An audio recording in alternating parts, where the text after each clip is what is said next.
calling to say I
calling to say I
Heaven just knows what it wants. Will I go back to the place where I belong? Everyone could break my heart, but I try my best to not fall apart. And I found it hard to let go. The memories keep me together. Gotta fight till the end, no pressure, no pressure. And I find it hard to say no to the ones who want something better, to the ones who never say never. You'll be my pleasure.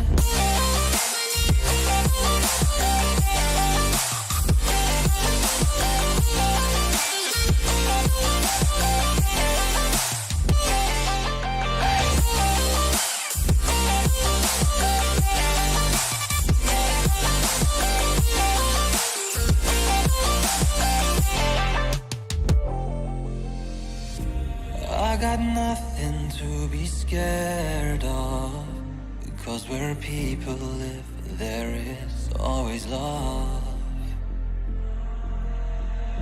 I know the answers in my heart, so I'll try my best to not fall apart. And I found it hard to let go. The memories keep me together. Gotta fight till the end, no pressure, no pressure. And I find it hard to say no to the ones who want something better, to the ones who never say never. Will you be my pleasure?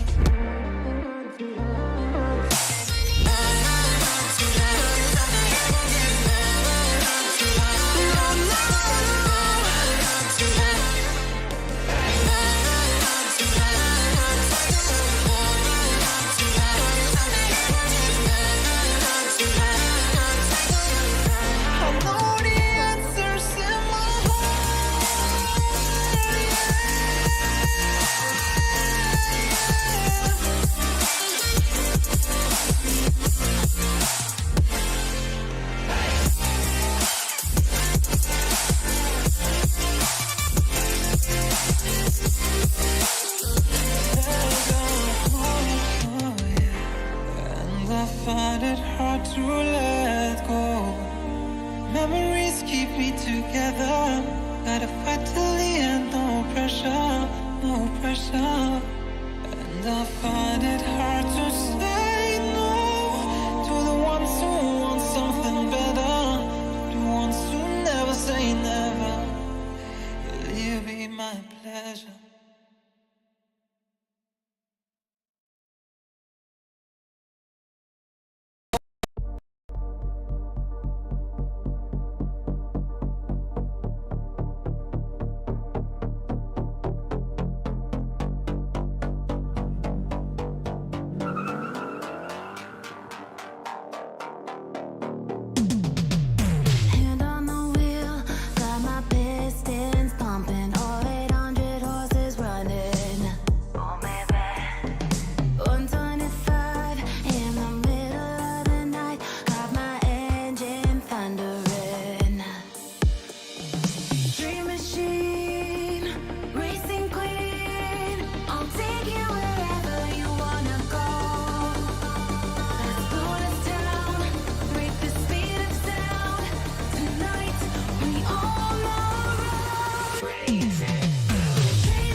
Alright, welcome everybody.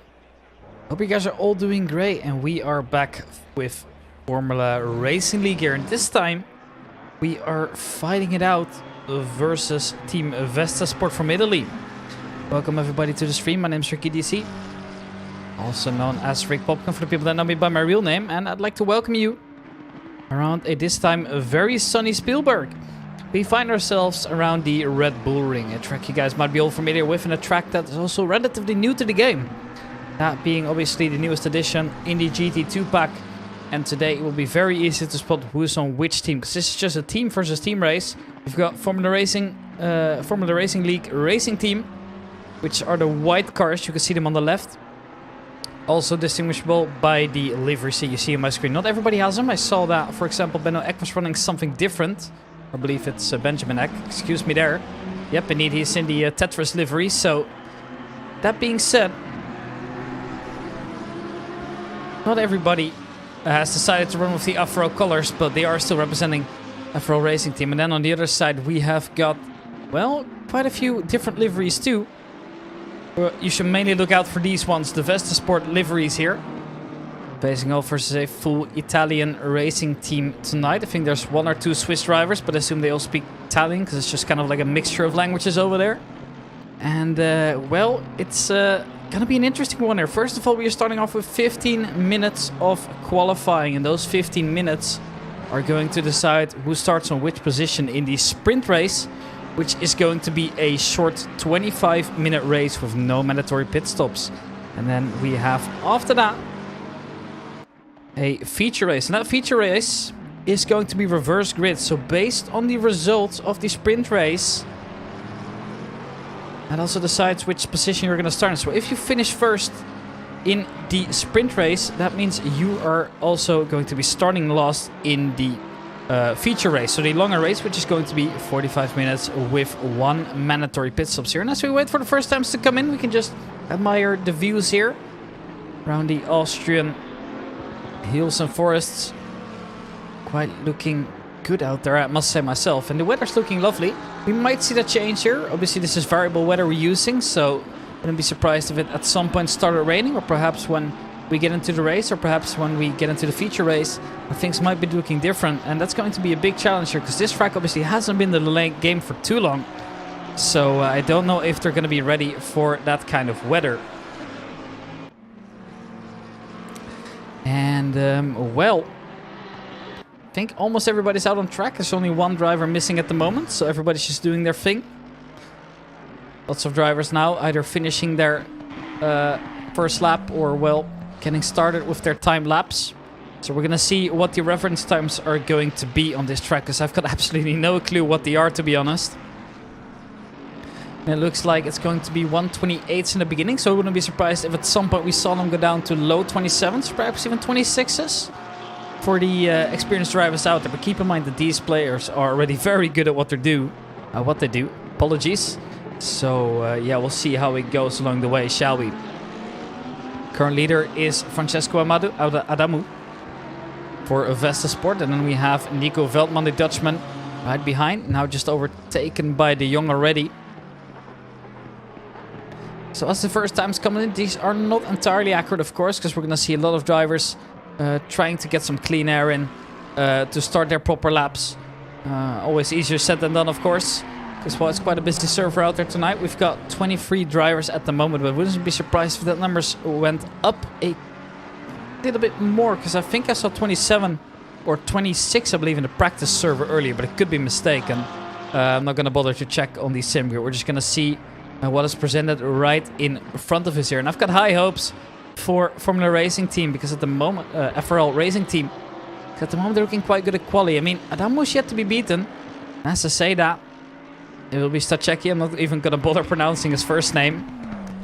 It's always the Polish drivers, man. Don't want to make him upset, so I'm just going to prevent myself from doing so. Anyways, he's currently the fastest driver in the session. And, well, looks like the red team drivers, so that being the VESTASPORT drivers, currently are not out there yet on the top. I mean, Adamu obviously is still second, but you might see him drop a little bit more as soon as the gaps get closer. This is where most drivers get up to speed. Do we see any improvements? Well, at the moment, not really.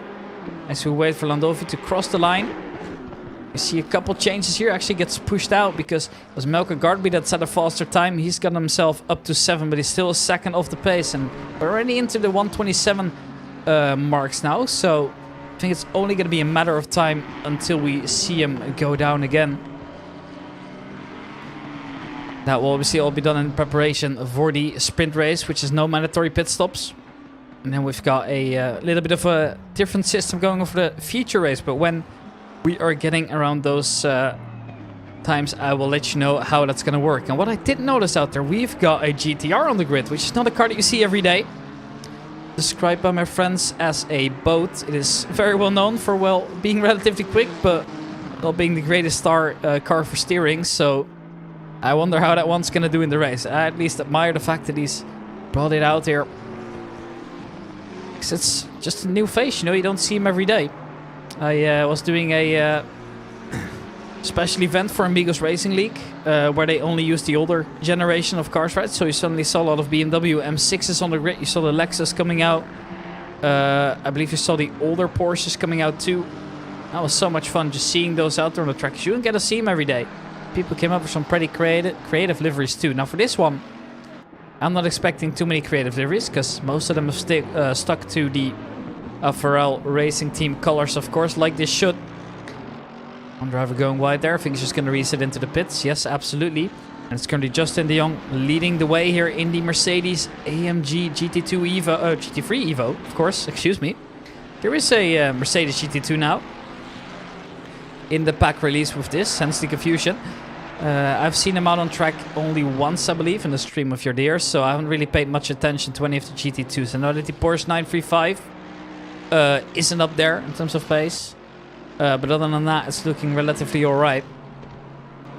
Looks relatively balanced here. I was told that they don't brake as well, and they're, well, absolute time killers on Monza. These things are rapid, but for now we're doing with just the classic GT3 cars. And here we see the Iron Lynx Lamborghini, which is obviously the new car for the Iron Dames coming out from this season on. And I must say, it looks as good as it used to do. Now, I personally really like the Porsche. It's one of my favorite cars, but I must say, Lambo can have those colors. I don't think it looks bad at all. As we're already halfway through the qualifying, to talk about just about everything apart from the qualifying, but so be it. That's just how it is sometimes. And we see more and more drivers here trying to improve their laps here. We've got Benjamin Eck. Can he push Adamo down to the third position? To the fourth position, of course, because he's going to go up to third if he does so.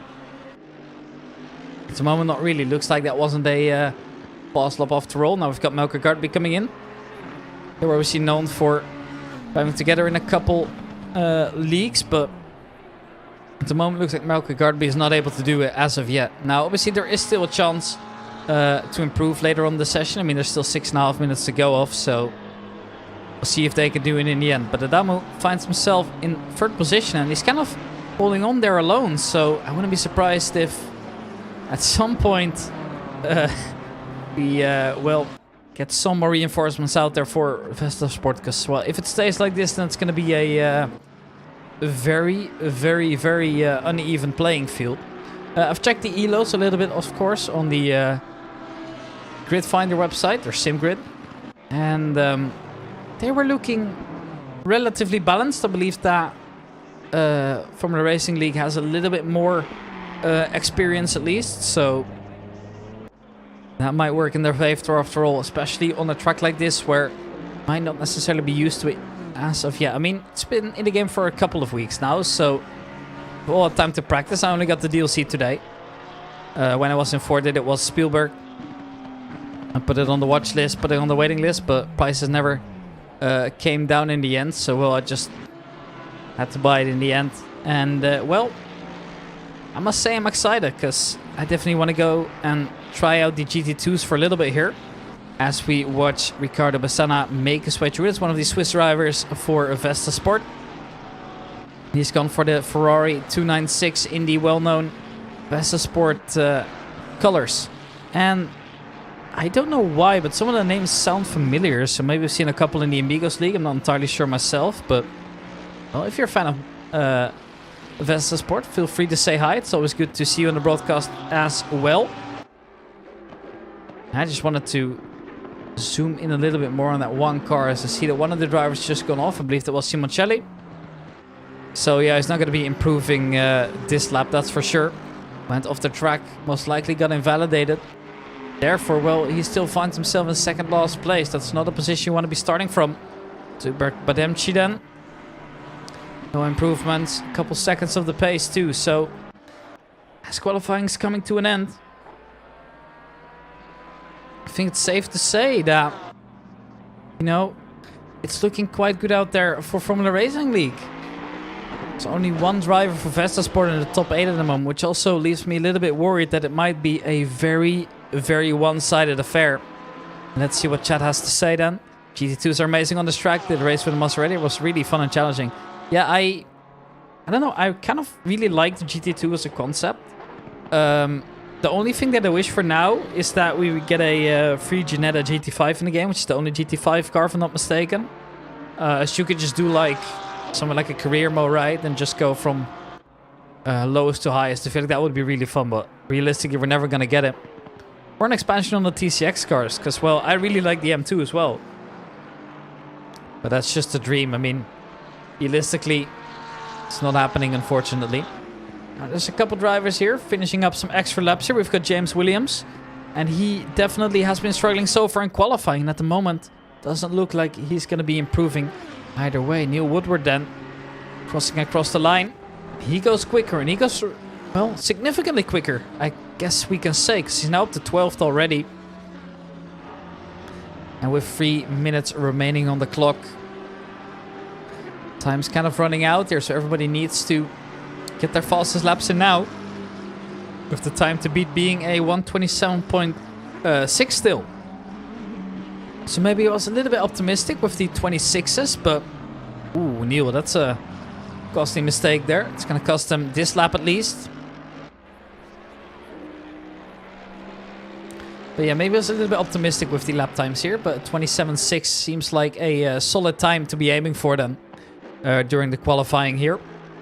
And well, Adamu actually finds himself in 4th place now too. I didn't even notice that he got kicked off his throne out of the podium place it is, but maybe William Giovannini. There's something about it. Well, it doesn't look like he can, but there is still another playing approaching. And that is Justin de Jong, already the pole sitter, and he's in clean air to try and improve even more, but that was just an outlap. 2 minutes left of the qualifying session until we get underway with the sprint race, which is going to be a 25-minute race, as I've mentioned before. There's James Williams again, 21st, and well, that was his fastest lap, so it's a small improvement, but I'm afraid that's going to be it here. Might even be resetting into the pits, and then, well, it's going to be the end of his qualifying. Here we see Melker Gardby cruising his way across the finish line. Now goes up the hill into the Niki Lauda curve, using the maximum of the track to ensure that he can carry the most speed into the next straight, which is obviously quite a long one. Here's Lane Thompson. A 1:29, one to beat, and I'm afraid it's not going to cut it this time. 1 lap remaining for him to try and improve, because he's not going to be making it across the finish line one more time. And here we see Krzysztof Zaczeki. Well, in third already. Looks like he'll stay there too. Here we see Pierre Ferrari then in the GTR. Oh, it's just such a beautiful car. Too bad it's not very competitive out there. But yeah, 40 seconds on the clock here. So I believe that the majority of the drivers are now done lapping. We're going to see a couple more drivers come in. They still have one more shot at this, and one of them is Alan Brown. I know Alan Brown is supposed to be quicker than this, so I hope he can make it count, but he's sliding all the way. That's going to cost him a couple tenths too. So is it going to be good enough for him improvement? I mean, P18 is nothing to write home about. He's going to get another lap in, luckily for him. And it looks like that one definitely was an improvement. It's a 2:51. So yeah, lots of drivers in the pits now. Qualifying is obviously coming to an end here, so when the checkered flag falls, we're going to figure out who's on pole position. But it's looking like Justin de Jong will have no competition doing so. Then he just needs to convert that into a sprint race win. If he can, of course. If he can maintain that position, would be nice. Here we see some more drivers headed into the pits now. Qualifying is obviously over already here, so just a matter of time here.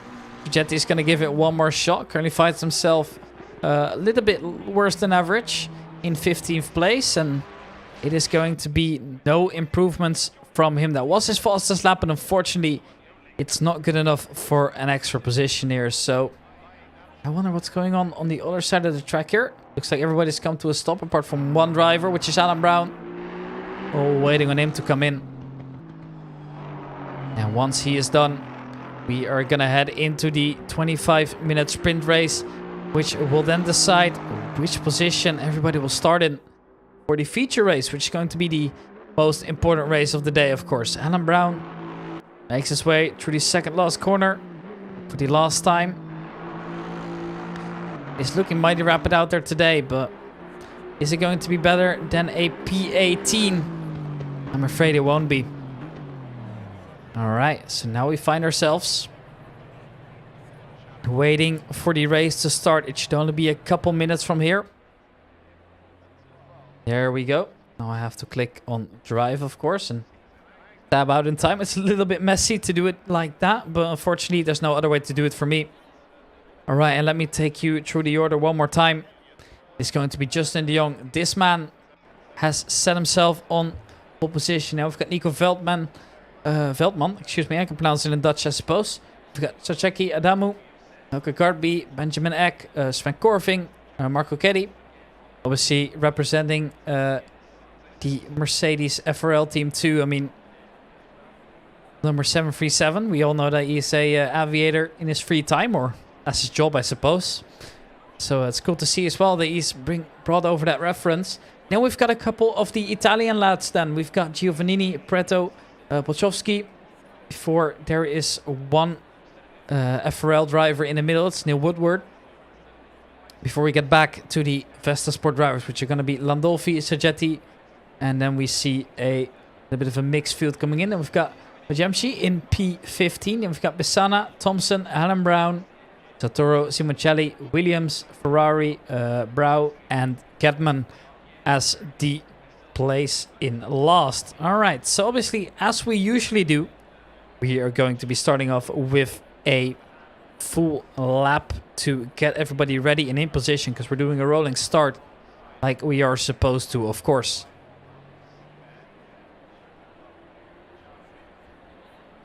One and a half minutes till takeoff, and it gives me some time to just drink some water to ensure that my throat doesn't die on me here. I've been feeling a little sick recently. Definitely not how I wanted it to go, but it is what it is.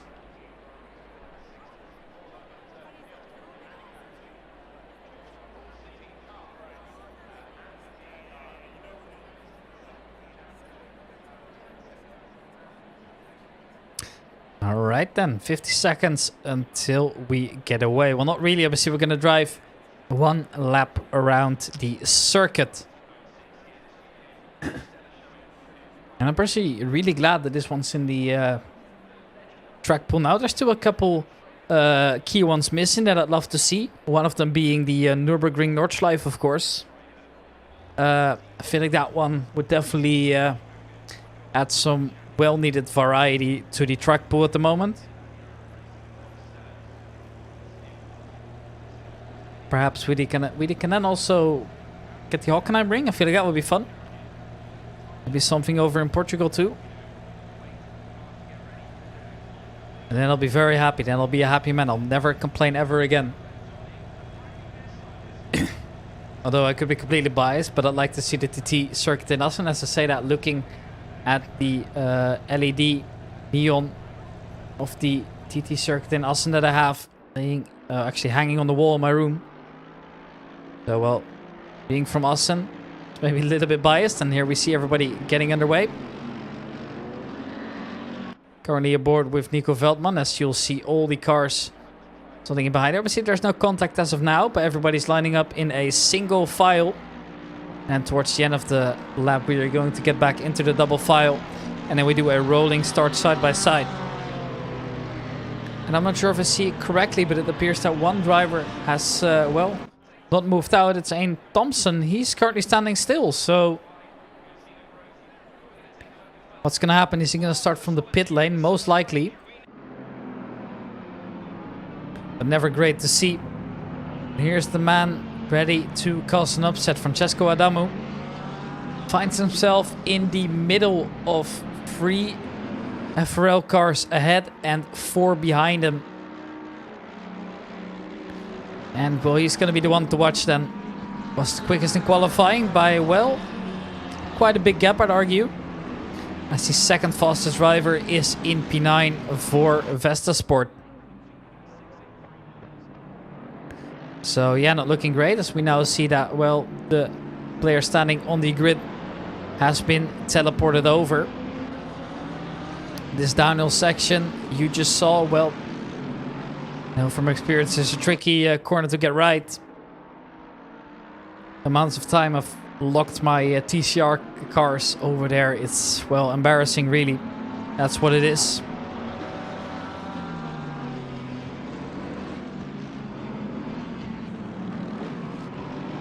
Now we see them all driving slowly and getting ready to get into double files as well. Just a little bit later, I believe, they actually need to do so.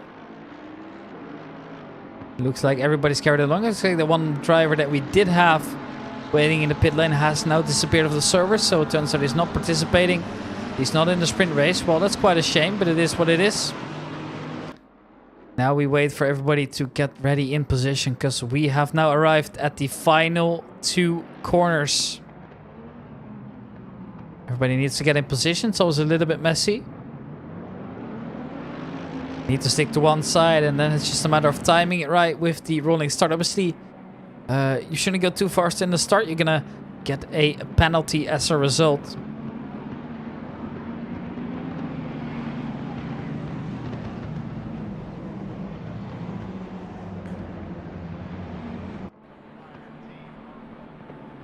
And here we go. Everybody's lined up.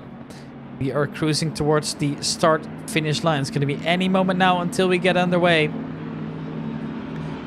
Waiting, waiting, waiting. And there we go. That's the green light. So, ladies and gentlemen, we are off for a 25-minute sprint race at Spielberg. Everybody approaches the first corner with caution. It looks like everybody will make it through alive, at least from what I can see. So that's always a great start. And here they come, all driving past. Now you just get an impression of how quick these cars really are if you're watching those kind of views. It looks like there have been, well, little to no contacts made. At least I've seen no incidents, which is always a great start here. And it looks like Francesco Adamu has actually made up a position for now, or no, not quite. I believe the McLaren is going to get the better of him on the straight. After the Ramos corner, I think he'll make it, but Francesco Adamu decides to go around the outside and try from there instead, but I don't think it's going to happen. He gave it a good shot, but unfortunately not in the end, and goes a little bit wider than he perhaps would have liked, but he makes it through safely anyways. Big conga line of Formula Racing League cars, and it's just this man in the middle, so we're kind of relying him to do, well, what he is supposed to do, and doesn't look like we've got many big losers or winners here. There's a couple drivers who have lost or gained 2 positions, but it's nothing major. And with still 23 drivers to go in the race, I think we should just be fine. Looks like we've got Thompson back in the server now, but obviously this race is already lost. He's a lap down at this point. Here they all make it through the start-finish for the first time in the race. It looks like we have not seen a lot of overtakes here. As of yet, everybody's kind of been doing their own thing, and well, we've seen very little go wrong, which is always great. See a couple drivers going wide there, Benjamin Eck included. Maybe get a little bit too enthusiastic, but in the end he's going to be alright, and he managed to make it back onto the track safely, which is obviously going to be the most important part. Now we see the yellow flags coming out, but I think it was just for a minor touch, because it's already gone by the time that I got to see who actually was involved in the incident now. So let's see how things are looking back there as well. It's currently Ricardo Bassana we are aboard with. Seems to be doing alright compared to his race start. He's only lost 1 position, so nothing too big here. It was James Williams moving up 4 in the beginning parts of the race. The first 2 laps is made up, well, quite a bit to be fair. So good on him as Benjamin Eck makes his way past Adamu. So the only driver from VESTASPORT in that big group is falling off already now. And he now finds himself behind the Swede. Here you see them. It's the second Lamborghini you're supposed to be watching. The Tetris one is obviously Benjamin Eck, and he's just made his way past. But obviously Adamu is not ready to give up as of yet. I mean, there's still 22 minutes to go in this sprint race, of course. So no matter what the result's going to be, in the end, you all know that there's still going to be time to make up, especially considering that the next race is going to be a race that will be done with the reverse grid. So stay tuned, even if you're not liking how things are currently looking. But it's also going to be interesting to see how these faster drivers and the more experienced drivers make their way through. We have a spin, I believe, or what's happened there, I'm not entirely sure. It's kind of difficult to see. It's Derek Brow finding himself facing the wrong way. Nino has to, well, try and make up all that time, but that's a lot here. Marco Kitty gets a small bump, and that means that it actually was William Giovanni who, Giovannini, who, well, got a little touch from the back as well there. Perhaps it was Marco Kitty going a little bit slower than he would have liked. I'm not entirely sure. It didn't look like he was driving very slowly. There were no warnings given out, at least by the game. So, well, Lord knows what has happened there.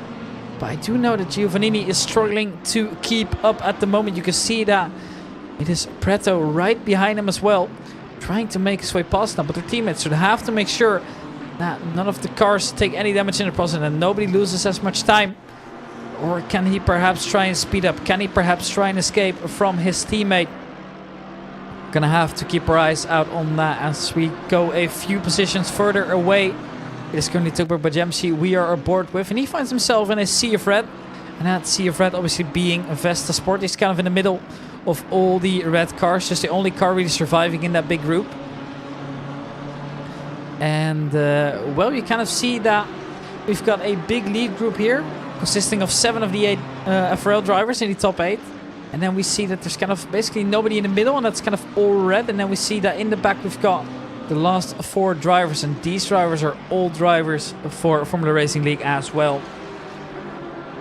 That's my CSGO's Motorsports commentator. Hell yeah, that is me, my friend. How's it going, Alex? Hope you're doing great as always. I couldn't be happier after the news I got today. It's been a while there for me, man. I got so many positive news, and that just gives me energy to kind of keep going throughout it and trust the process, right? So I can't be happier. I'm really glad as how things are going right now, and making the step into potential IRL motorsports is obviously going to be a big thing for me, and I can't wait to see how that one actually ends up happening. And I get excited every time as well, because they mainly race at Zandvoort, and well, Zandvoort is a amazing track in my opinion. I've actually only been there once, I believe, or maybe twice, now that I think of it, but I definitely have a lot to learn still about that track. Including the corner names. So, well, I've got stuff to do. I know they come to Austin as well, which is my home track. That's one I know pretty well. I'm pretty sure I could drive it blindly. But that's definitely not the case for Zandvoort still. I also know they go to Spa. I doubt I'll be invited to that one, but, well, if I got to commentate on the most legendary track of all time, arguably. I say arguably, of course, because you can make, well, I guess you could argue that Le Mans has it. You could argue that the Nürburgring, the Nordschleife has it, but well, it's definitely one of the most legendary racetracks of all time. The 7-kilometer long track located in the beautiful Ardennes, of course. Melke Gardby then going for a move down the inside of Adamu, but he loses quite a bit of pace, and it's actually Sven Korving, I believe that was, giving it a little love tap. So, fortunately not able to stick the move as of yet. But yeah, maybe to give a little bit of context as well to the people watching the stream right now, the people watching the stream back later, I have been talking to the DNRT, a Dutch amateur racing organization, and well, they needed help with their esports commentary, which is also going to be handled by me in near future.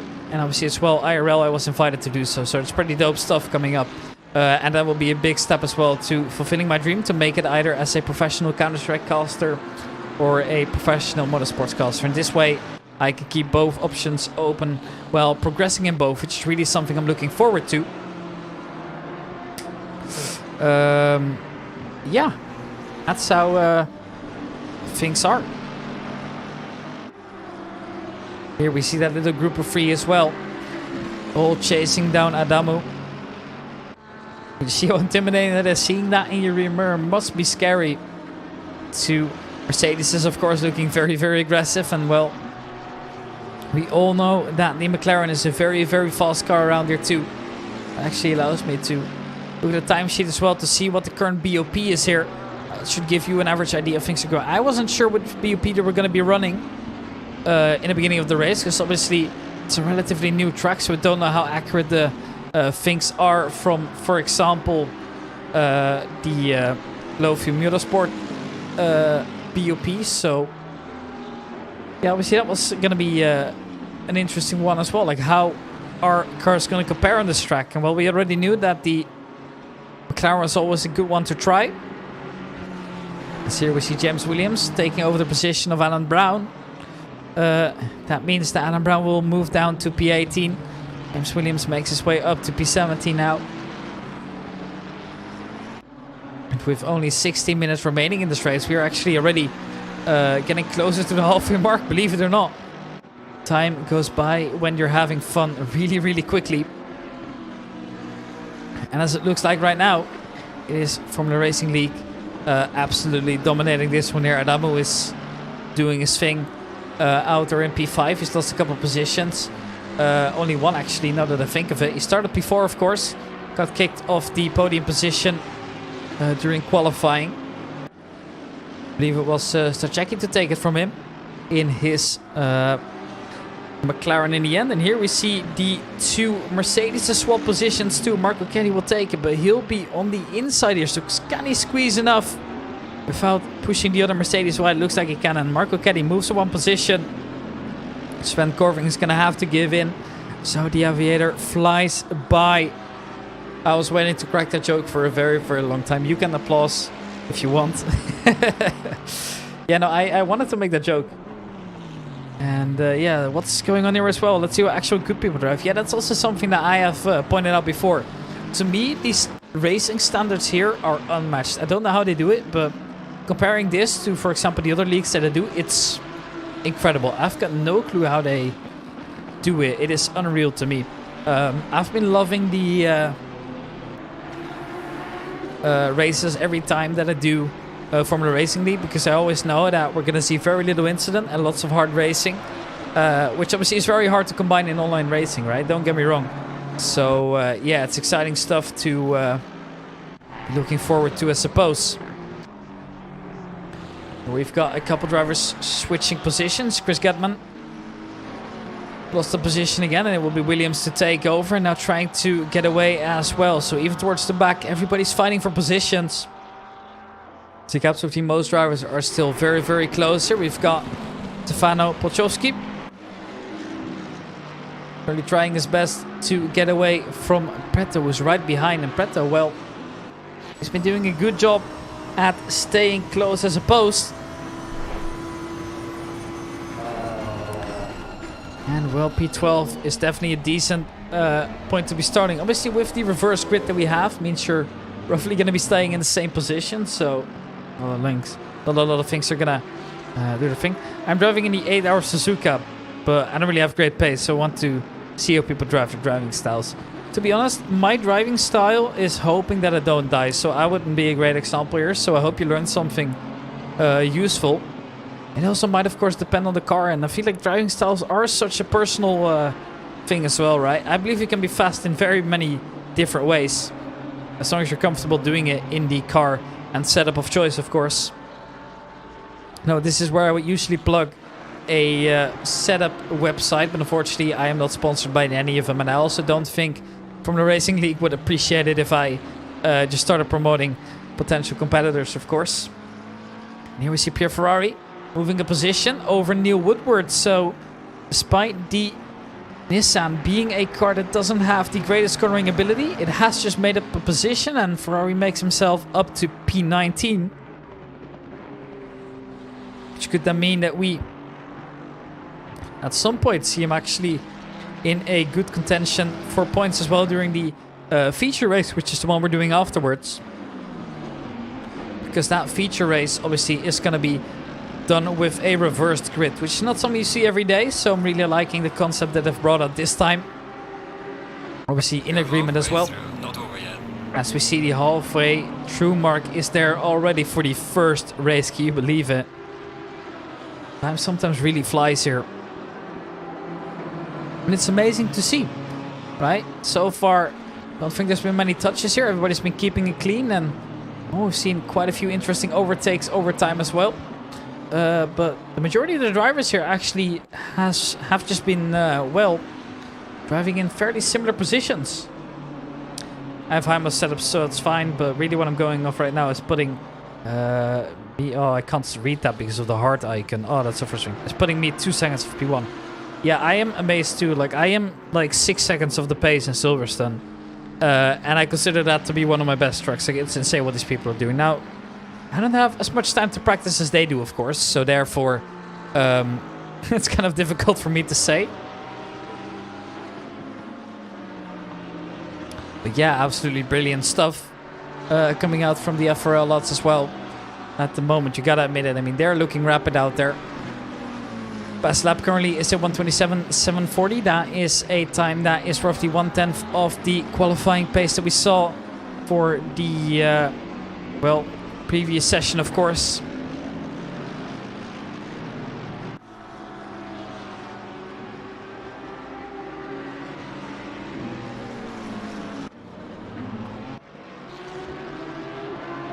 Yeah, maybe I should look at the setups. I mean, people always tend to say that setups are everything, which I definitely don't agree with.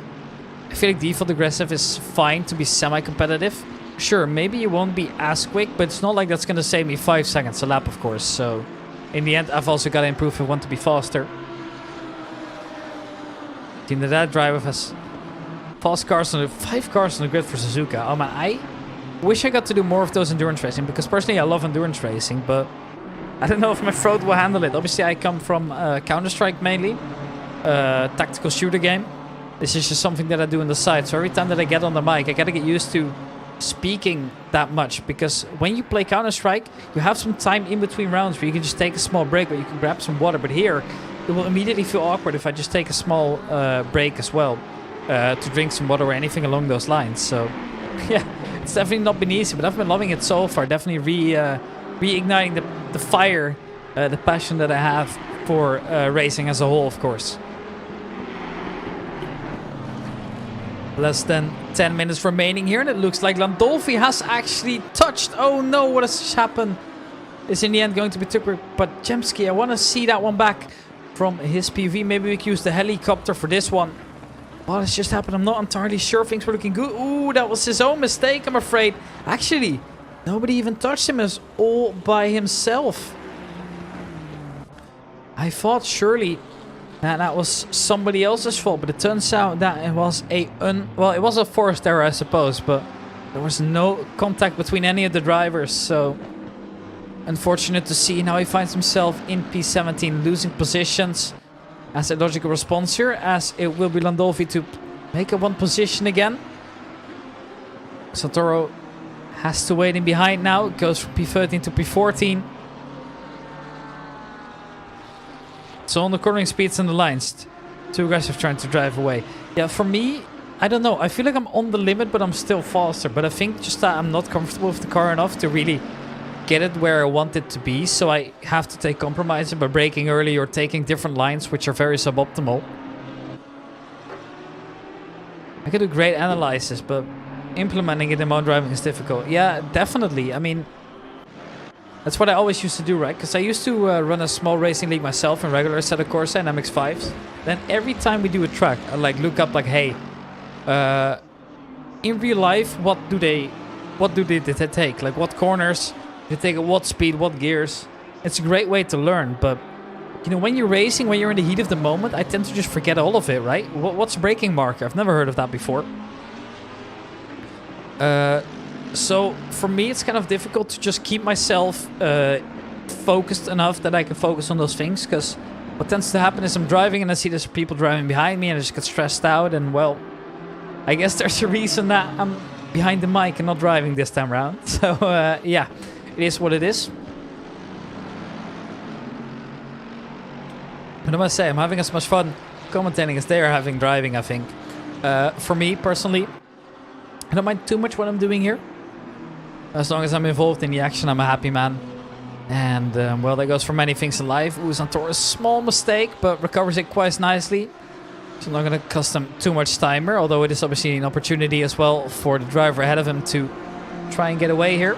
As it looks like the dust have kind of settled in the front there. Really, there's not really anybody in contention for, well, the overtakes apart from these two, Sven Corving and Marco Keddy. I hope I'm pronouncing the last name of Marco correctly, by the way. If not, I apologize, and it will happen again. I'm not very good at them, but yeah, I was trying my best to accommodate for them. So let's see what's happening over here then. Neil Woodward roughly on half a second behind now. He's made up a couple tenths now. He's actually only 2 tenths off the driver ahead now. Neil Woodward, he could try and open up an attack, but I don't think it's going to be there on the main straight as of yet. So there will be another opportunity. Obviously this circuit kind of allows for long strip streaming action. Kind of similar to Monza in that sense, where you've got quite a few long straights that, well, can be used as a slipstream heaven, of course. Which is why these tracks always make for some decent overtaking, I'd argue. And especially with the elevation changes, it can be very fun to see. That's the driver going slowly. And once again, it's Super Bademshi. Maybe a little bit of a lack of focus coming out. Things are not looking too great for him at the moment. We either have great chasing someone. When I'm driving alone, I tend to make mistakes. When someone chases me, I make mistakes and they get through. Yeah, I mean, for me, it's always just having somebody breathing in my neck just completely forces me to make errors. I mean, I can't handle driving under pressure. I don't make much alone, I guess, but when chasing, I also sometimes get too invested into what the other car is doing and end up forgetting to brake. I gotta go. Have a great night, man. Thank you very much, and thank you for tuning in as always. I'll see you on the grid for the races in Suzuka. And Rafael Prato, as I watch over him. Didn't look too great here, has to recover. Needs to be careful though that he doesn't get in the way of anybody else, but he's lost a handful of positions in return. Apologies, a little bit sick, so I'll have to drink some water to ensure that things will end well for me.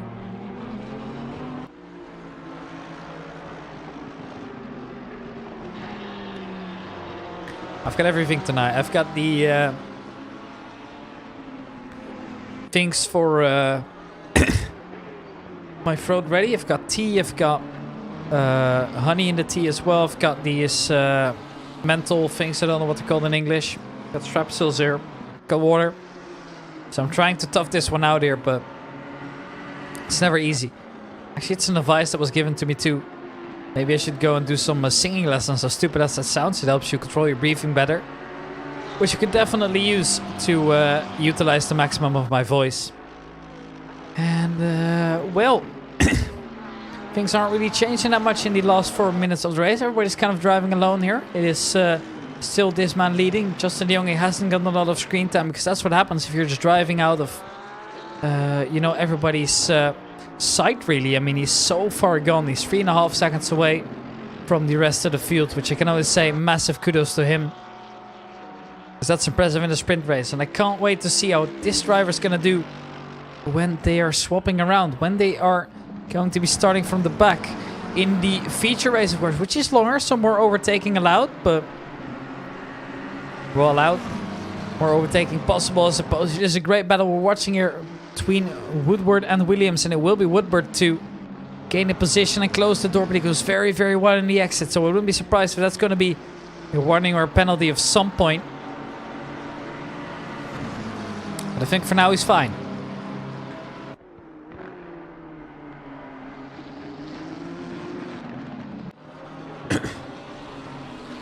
Oh, look at this here. Benjamin Eck is closed up. So actually a battle for pre-free still open. I mean, Igor Veldman not even out of the danger zone, I'd argue. It is Veldman, then we have Stachecki, then we have Benjamin Eck. He's free going all the way.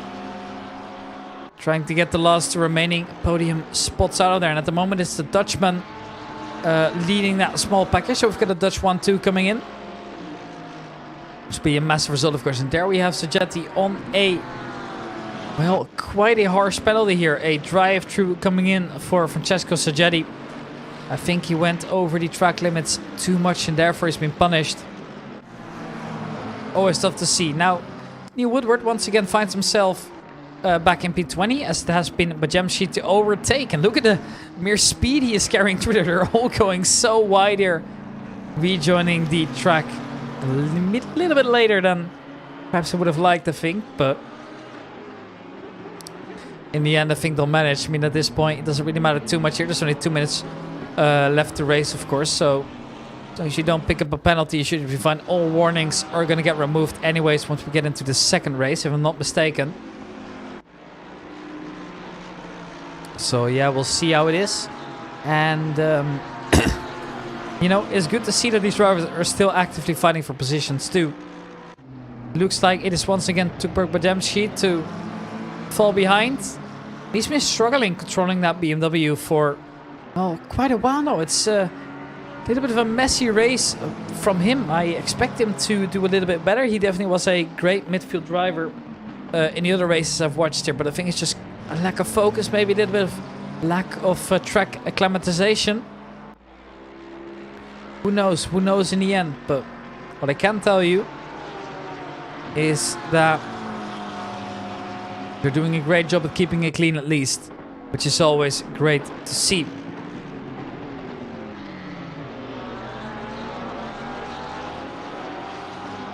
Right, and here we see Sogetti serving his pit stop, and he's going to be losing a lot of time. Obviously, he doesn't need to actually go into the pit. The only thing he has to do is drive through. Hence, it is called a drive-through penalty, of course.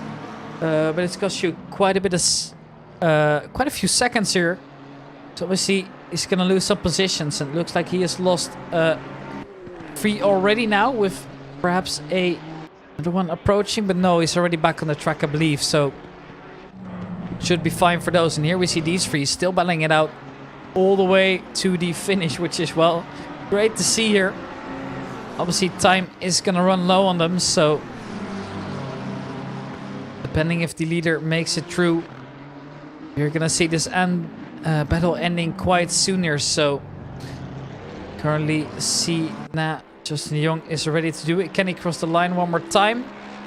Nope, it doesn't look like it. And that means that is the end of the race here. It's going to be Nico Velman to finish the second. Benjamin Eck will not come third. It will be Stachecki instead. So now we're waiting for Francesco Adamo, the best result coming out for the VESTASPORT drivers. And then we've got Melker Gardby, Marco Kelly, Sven Corving to come across the line next. Then we've got Giovannini, Polchowski, as well as Landolfi coming in next as well. Actually really close here to the Lamborghini, but it will be the BMW that will be victorious here. Then we've got Bassana in P13 as we wait for a couple more drivers here to come across the line. And Pierre Ferrari currently leading over the Ferrari 296 you're seeing here. Actually, it will be Ferrari to take that position here after overtaking very late. But Ferrari will overtake Ferrari. And here we see who's going to be between these. It's going to be Williams, then Woodward, and then Bajemski. Ooh, that's a big one. Don't think that was meant to be. Now we've got Samuele Simoncelli. He's had a quiet race. Hasn't really been on the broadcast too much. Just doing his own thing at the back. And he will finish the race in P21. There we go. That will be the end of the first race here. And now we get to the second race, which is going to be a longer one. It's going to be a 45-minute feature race. And, well, I can't wait for that one here. Obviously, that's going to be a little bit more difficult to go for in terms of overtaking now, because you've got to make your way past all the slower drivers. Green light. Go, go, go. So here we go. A small practice session, I believe, has been started. Just get that out of here. Yep. All right. Well, looks like we're going to get a small server reset now. So we're going to get kicked off in any moment now. And when that happens, you're going to see all the drivers disappear. And then we will be back on a reversed grid. So there we go. The server's just been taken offline. So what I'm going to quickly do is get myself a lovely cup of tea.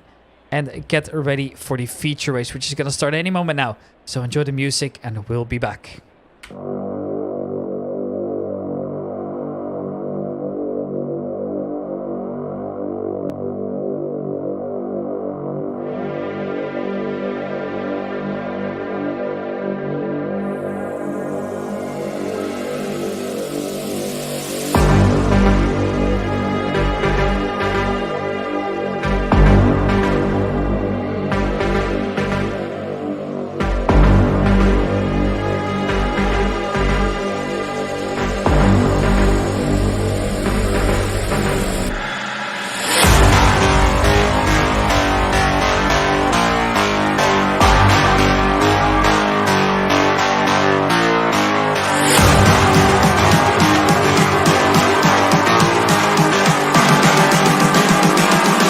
just calling to say I...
just calling to say I...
Heaven just knows what it was. Will I go back to the place where I belong? Everyone could break my heart, but I try my best to not fall apart. And I found it hard to let go. The memories keep me together. Gotta fight till the end, no pressure, no pressure. And I find it hard to say no to the ones who want something better, to the ones who never say never. You'll be my pleasure.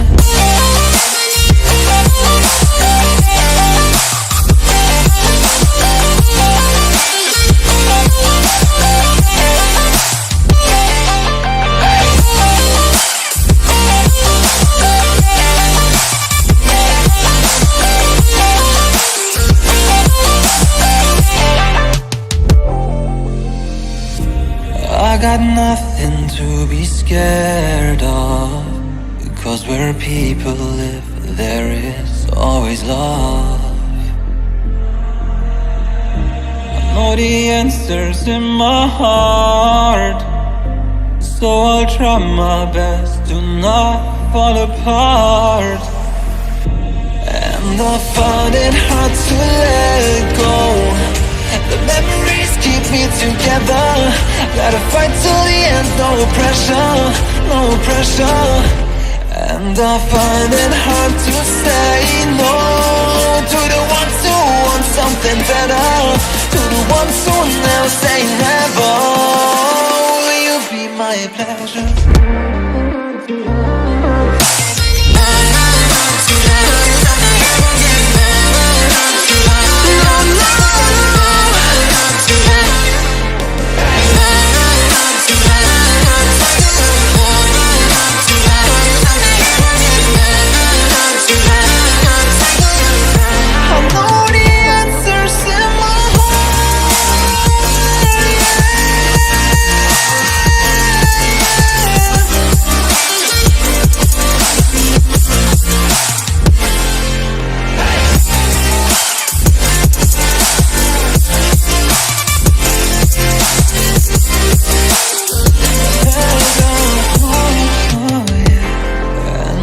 Find it hard to let go.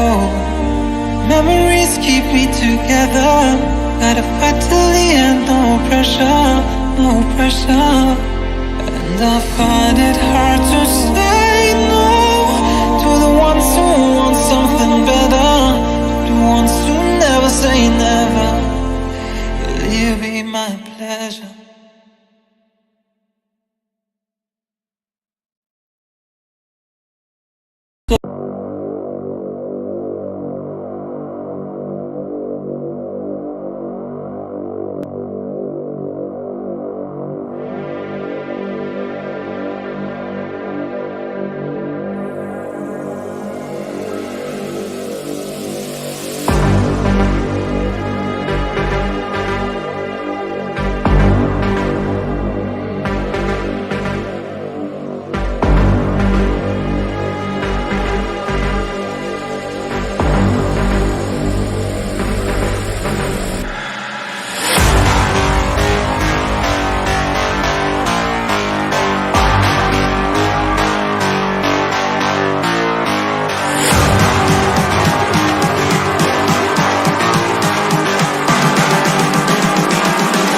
Calling to say I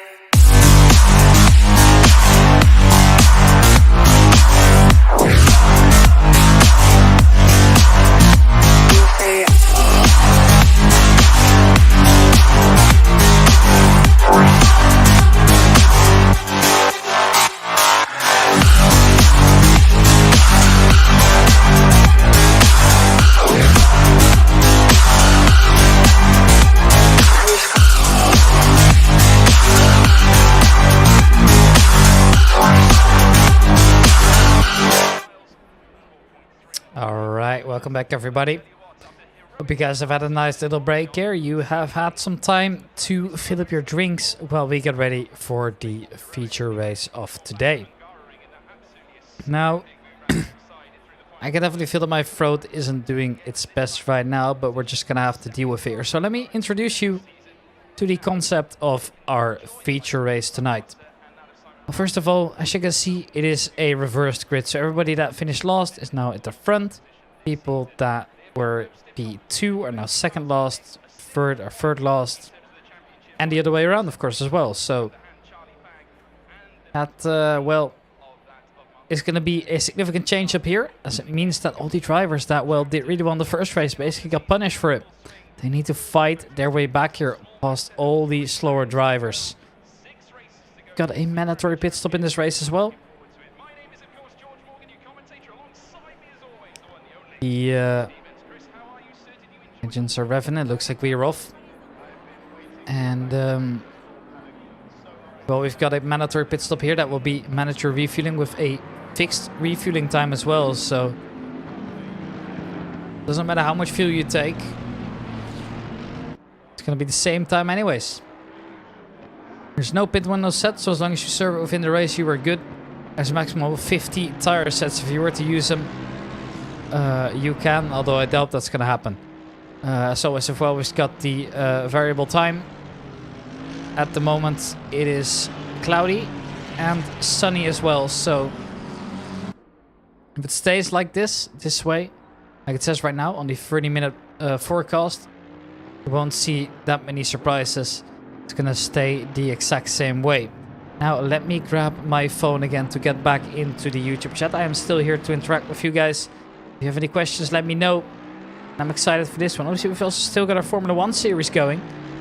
So if you're interested in that, make sure you have a listen into that one as well. I'm not entirely sure what's on the mic for that one, but I bet it's going to be a great one. So if you're interested, feel free to head over there. It for sure will be a banger, I can guarantee you that much. Right, so I've got my chat ready. Just a matter of waiting until we see 45 minutes of non-stop racing action here at Formula Racing League around Spielberg in Austria. The sprint race was very close. Definitely feel like that could have gone all ways. And it definitely was a very, very enjoyable race, I gotta say. At least from a spectating POV. So I hope you guys enjoyed it if you were racing yourself or if you were just here in the Twitch chat. I hope you guys are enjoying the commentary as always as well.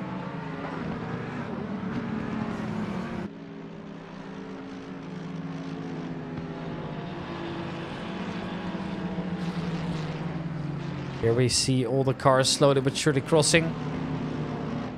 Quite a few of them, in case you haven't noticed yet. There is 24 drivers, just like we had in the sprint race. So everybody who was there is now back again. Obviously this time we've got players like Thompson not starting in the pit lane, but actually starting at the front, which is also good to see. Everybody getting up the pace and getting in position here. We're going to form two lines again, so right next to each other. Meaning that the driver in first position will start the race on the inside of the turn. And the number 2 will be next to him. So, yeah, as everybody is ready for this race, I can only say one thing. It is time to get ready for the 45-minute feature race here. Organized by Formula Racing League here. Obviously, as always, we've got VESTASPORT versus FRL.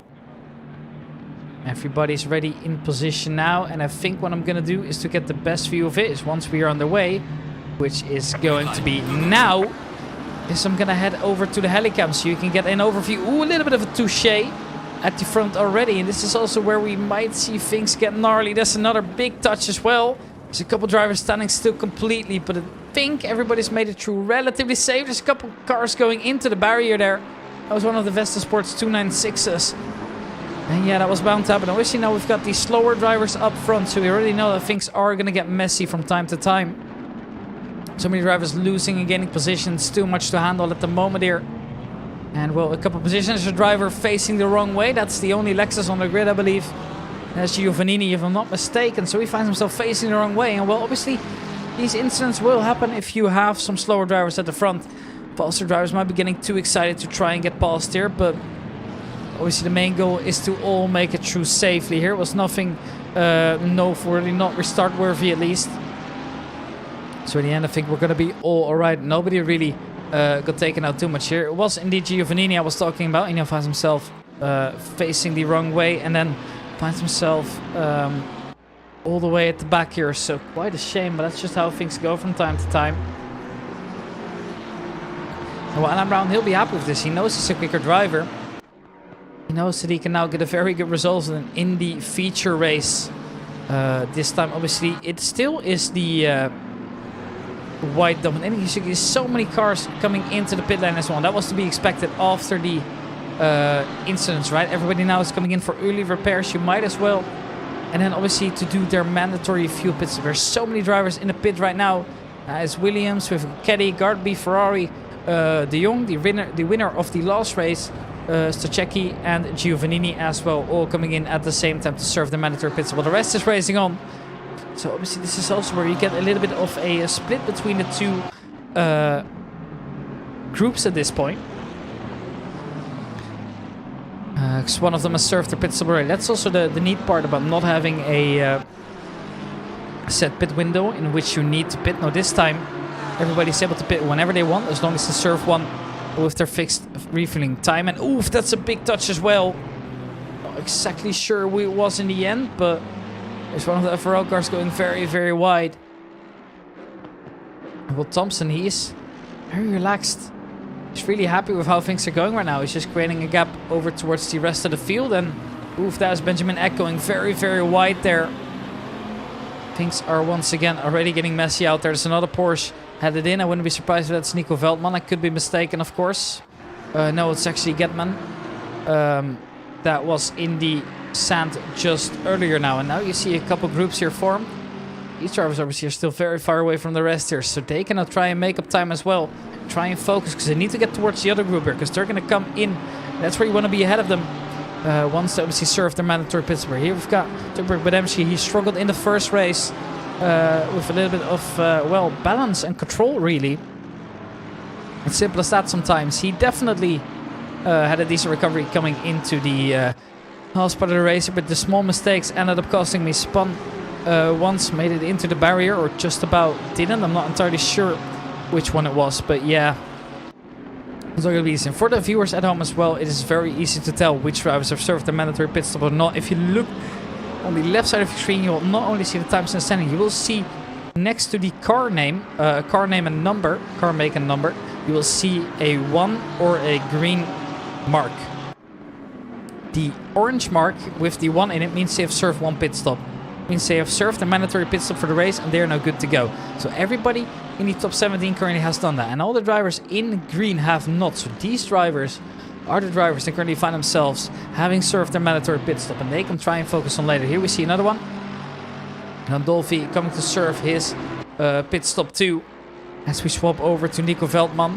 He wants to make his way past Beto, of course, but at the moment looks like the field has kind of really stayed the same here. So I'm curious to see how this one will play out once we've got the other drivers coming in. Assuming majority of them will somewhere around the well, 20-minute mark perhaps. I'd like to guess here. I mean, it doesn't really matter too much when there's going to be no tire swap for the majority of the drivers here. Obviously a 45-minute race is kind of not enough for that, at least in my humble opinion here. I've just seen Benjamin Eck also making his way into the pit lane. He's also serving his mandatory pit stop in the first 5 minutes of the race, which are over now. Now you can kind of see that all the groups are slowly but surely falling apart. This is a big group containing majority of FRL drivers, so they can work together to try and force the Lamborghini out of there. At the moment, there's just simply no way that he can do anything to really get involved into that one. Also very well played, of course, by all the drivers together here. You are allowed to work together. That's how it works in those kind of team races here, and they're doing it in a very, very smart manner. Just like this, it's just so simply no way you're making it pass, right? It's going to be so tricky to really find that. Here we see the other group making their way across the finish line. It's Melker Gardby leading it as well. And of course we see some other drivers now at the back too. We see one more headed out of the pit lane now. That is Benjamin Eck, so that will give you an idea as well of how they are doing in the pit lane. Benjamin Eck rejoins behind them, I believe. If I saw it correctly, yes indeed. Actually, he's still ahead of Williams though, so maybe not looking too bad after all. Here we see a driver swap here, but Dempsey moves up another position here, makes his way into P5 now. It was Derek Brow. Unfortunately, had to bow for him. And well, he now finds himself in a 6th position, which is still definitely nothing to be ashamed of. Here we see Adamu going for the early pit stop too. So surprisingly, we see a lot of early pits. There's another driver following him right behind. That is Sven Corvin coming in to serve his mandatory pit stop too. Lots of drivers here serving their mandatory pit stop early. They just want to get it over with and focus on the last part of the race here. And well, obviously with a 45-minute race here, it should be good to do in one stint too, right? It's not too intense, considering that some of the drivers have done long endurance races, of course. So yeah, it's always good to see how they're doing it. It's a very good approach, and I'd very much like to see that as well, right? Just all these drivers getting out there for multiple hours to race. I could never imagine myself doing that. It seems so tiring. Respectfully, of course, here. But yeah, we do see, obviously, as a result as well of the groups here, as we see Adamo and Corvin are still in the pit lane at the moment. We do see, and that's what I find quite unfortunate, now that there's a little bit less of a race, right? Considering that we've got a big group in the middle here, which is, well, a group where everything's still possible. And then we've got the pitters who currently just battling a small battle of their own. We've got a couple drivers driving alone. They're getting, well, basically 0 screen time at that point, and that was to be expected, of course. Sven Corvin makes his way out of the pit now. He served his pit stop, and I think he is ahead of the group, so that's good news for Sven Corvin. I think he will be able to get out in front at least. All right, well, he still finds himself in P21. But this is a little something, of course. That means that he can kind of focus up, as long as he doesn't have to let him pass the group. Sven Corvin's a quick driver, so I like to believe that the Dutchman in the end doesn't really have to do that. He can just focus on his own race for now. If he does so, he's going to have to let everybody by, because they're all driving together. And at that point, things might get gnarly here. It is currently still Thompson leading the race, and he's creating a gap for himself here. And as long as he doesn't pit too early, I think he should just be fine in maintaining that lead here. Santoro finds himself on 1.4 seconds distance now, so the race leader's done a good job at ensuring that he can just focus on his own race now. There's simply nobody to really be taking into account. You know, he's just doing his own thing, and as long as Santoro doesn't find a way to catch up, and well, keep in mind that 1.5 seconds, which the gap is now, that's a big gap to try and make up in 45 minutes, believe it or not. Right, there's only 46 minutes of the race left anyways, which means the first 10 have already passed as well. It was never bound to be easy, of course, for the drivers here, and at the moment it's looking, well, relatively white in the scoreboard too. I mean, the race leader is 1, and then we've got positions 3 and 7, 3 till 7 covered as well by Nat Formula Racing League team. And then mainly at the back we see red ones, Neil Woodward, be careful. Definitely looked like a scene out of Tokyo Drift there, but he managed to keep his car going in the right direction. Has lost pace, has lost a couple positions. But at this point you'll take it, right? Obviously you are a little bit slower when you make silly mistakes like that. But he's managed to keep the car going, which is obviously going to be the main priority for him. This is Nico Veldman staring at his opponents. He's right up there. This is what it looks like from his bumper.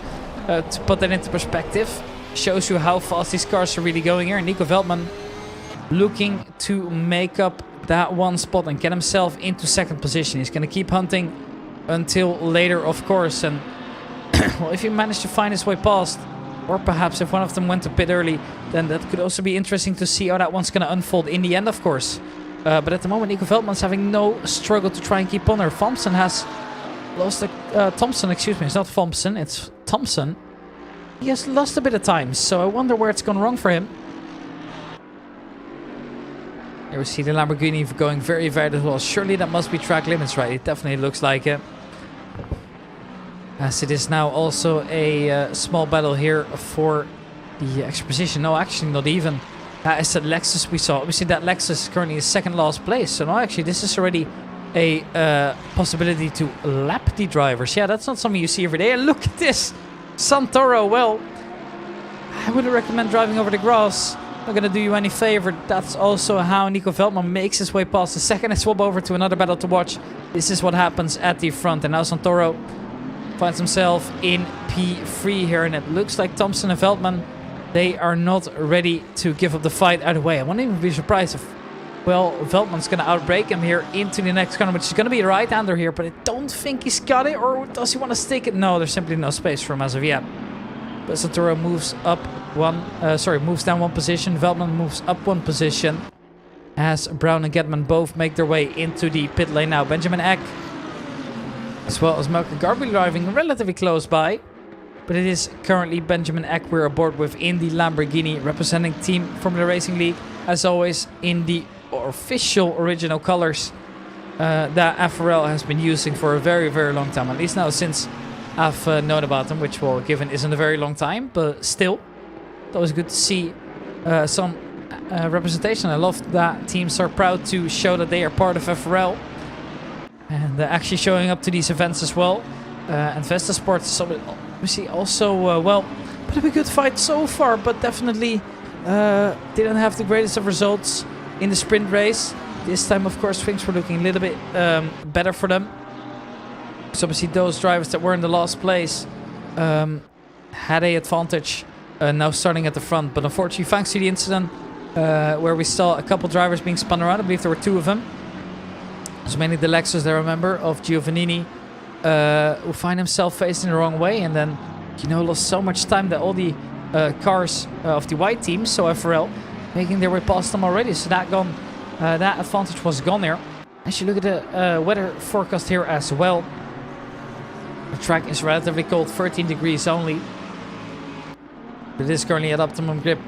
The main concern for me is always going to be the weather. Is it going to stay dry? As it looks like right now, it is going to. There's 32 minutes remaining of the session, and we can see that 30 minutes ahead, it is still not going to get raining here. So worst case scenario, we get some light drizzles in the end, but even then, chances of that happening are very, very slim, if not marginal. And well, considering there's not a lot of wind here as well, that's obviously going to benefit some drivers a little bit more than others. Obviously, some drivers are very good at adapting to certain conditions. The other drivers are just good when they have the ideal conditions laid out in front of them. Other than the cold temperature, the conditions are pretty optimal for a very, very fast lap time, which is also why you see that the fastest time set so far in the session is a 1:27.832, set by Nico Veldman, the current race leader, given that Santoro unfortunately wasn't able to do it. And I also wanted to point out, look at this, Tukberg Bajemski, he struggled so much in the first race, and sure, some drivers ahead of him have pitted, so maybe it's not an entirely accurate representation, but even then I'd like to argue that this is impressive stuff we're seeing here from him into P3, especially considering what he came from initially. You can see as well that everybody's made their way into the pit lane, apart from the current top 10 of drivers we are watching here. So Simoncelli is the last driver to, well, pit, I guess, from that group. The rest has obviously served their mandatory pit stops already. So it's only a matter of time until they get into the pits as well. And that's where we can try and figure out where they actually end up placing in the feature race that we are currently watching. So far the race has been close, and look at this as well. We've got a big group here of FRL cars. And now I don't think we're going to be taking massive risks to make their way past each other. I assume they are also communicating with each other in the voice chat, as they usually do. Actually, that being said, I forgot that I totally am able to check as to what could be happening here. Alright, what's going on then? I've got a ping. Yeah, there we go. And it's just a reminder as to what was going on, so that's not going to be important. Yeah, we do have a lot of drivers here, obviously, in the voice chat. Nico Veldman's in there too. Woodward, Alan Brown, Tuber Bademcic in there too, so they all have the opportunity to kind of work together and communicate, of course, as well. And then we've also got the Box Shoe voice chat active right now. I'm not sure what exactly they are doing over there right now. It's difficult for me to say. But what I do know is that Formula 1 has just come to an end as well. So all the viewers are now more than welcome to join me on this adventure here in the 45-minute feature race we are currently watching here, which has now passed for 1/3 already. Thompson making his way into the pit now, and he's going to be serving his mandatory pit stop now, which is why you can see him falling back relatively hard as well. So we're going to see where he ends up in the end there. It's bound to happen at some point, right? It's not even a surprise at this point here. See just how quick these drivers are going around the circuit. That camera I really like, just being integrated into the asphalt there. You can really see how quick they're going. And Thompson, well, currently finds himself at P15. Don't think Ferrari can catch up in the meanwhile. Thompson is already headed out of the pit lane here. Now we did see a couple drivers upstairs. We saw one driver headed into the pit, I believe. That was the Iron Dames car I mentioned earlier during the qualifying, I believe that was. As Benjamin Eck has made his way past as well. And indeed, it was the Iron Dames car, as I predicted. It is Stefano Pochowski to come into the pit lane and serve his mandatory pit stop now too. Which means that only less and less drivers actually have to still serve it. As we're currently watching Sacchecki, I'm just going to shut up for a couple seconds to drink some water while you can enjoy the beautiful engine sounds of this McLaren GT3 car.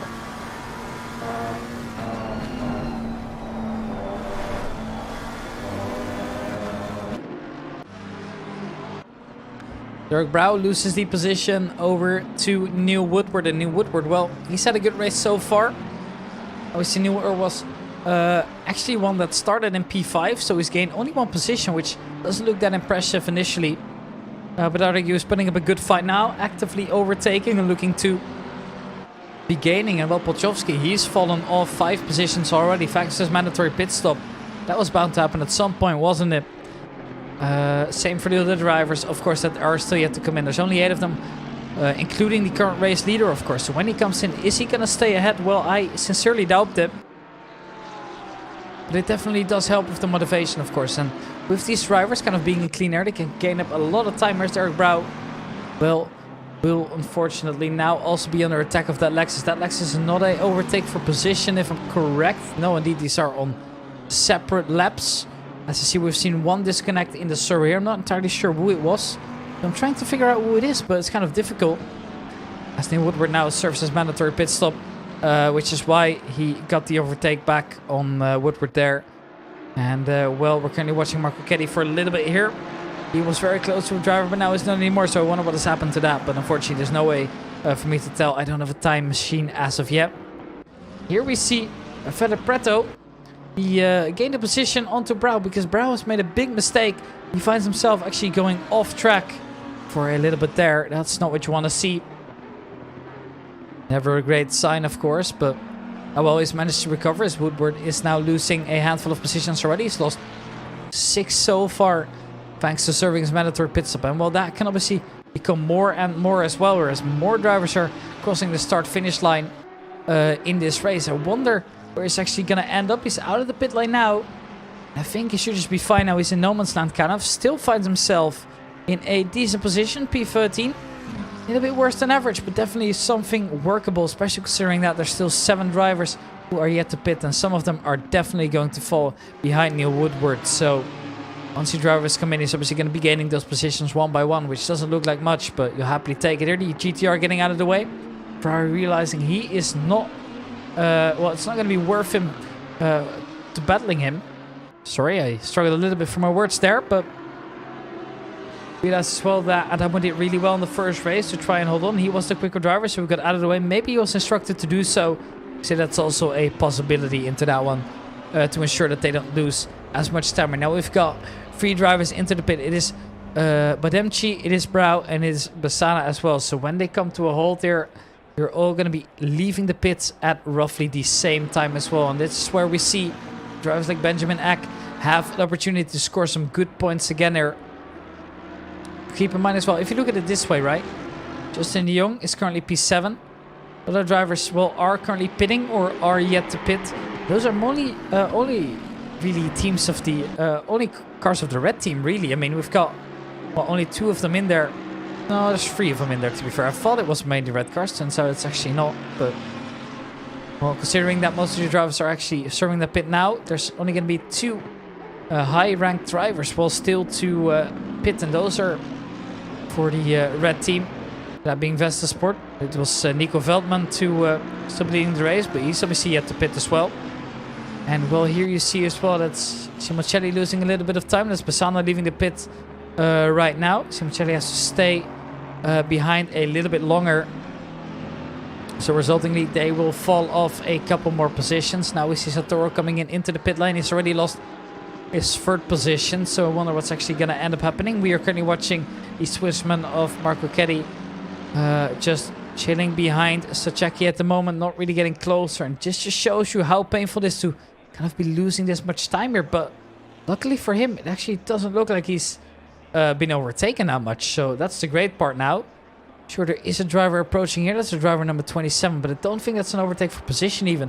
Because your driver number 27 is Landolfi. And he was a driver that, well, luckily for him, luckily for Santoro, that is, he's still in the pit lane. And here they come now. Now he's going to lose a handful of position here. The pit lane, obviously, it does take a little bit of time to get out of as well.